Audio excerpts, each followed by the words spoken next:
यह कहानी एक गुप्तचर, सीक्रेट एजेंट ऑसिबल और एक खतरनाक जासूस मैक्स के बीच हुई रोमांचक घटना पर आधारित है। कहानी की शुरुआत में फाउलर नाम का एक युवा लेखक ऑसिबल से मिलने आता है, जो एक गुप्तचर अधिकारी है। लेकिन ऑसिबल दिखने में आम इंसानों जैसा मोटा और साधारण व्यक्ति है। फाउलर को उम्मीद थी कि जासूसों की जिंदगी रोमांचक होती है, लेकिन ऑसिबल को देखकर वह निराश हो जाता है। फिर अचानक एक खतरनाक मोड़ आता है, जब एक जासूस मैक्स उनके कमरे में बंदूक लेकर घुस जाता है। वह ऑसिबल से वह गुप्त दस्तावेज, सीक्रेट पेपर्स मांगता है जो उसे मिलना था। लेकिन ऑसिबल घबराने के बजाय अपनी बुद्धिमत्ता और चालाकी का इस्तेमाल करता है। वह मैक्स से कहता है कि उसके कमरे की खिड़की के बाहर एक बालकनी है, जिससे पहले भी लोग अंदर आते जाते रहे हैं। इसी बीच जब दरवाजे पर दस्तक होती है, तो ऑसिबल उसे पुलिस बताकर और भी डराता है।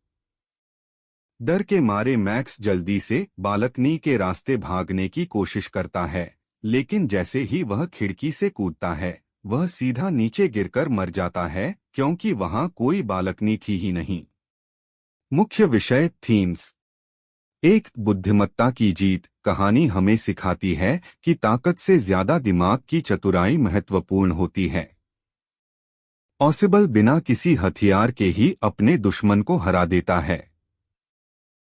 धोखा और भ्रम। ऑसिबल अपनी बातों से ही मैक्स को इतना भ्रमित कर देता है कि वह खुद ही अपनी जान गंवा बैठता है। पहली छवि हमेशा सही नहीं होती। शुरू में फाउलर को लगता है कि ऑसिबल एक उबाऊ आदमी है, लेकिन अंत में वह उसकी चालाकी और समझदारी देखकर हैरान रह जाता है। निष्कर्ष। कहानी हमें यह सिखाती है कि सच्ची शक्ति बाहरी दिखावे में नहीं, बल्कि बुद्धि और आत्मविश्वास में होती है।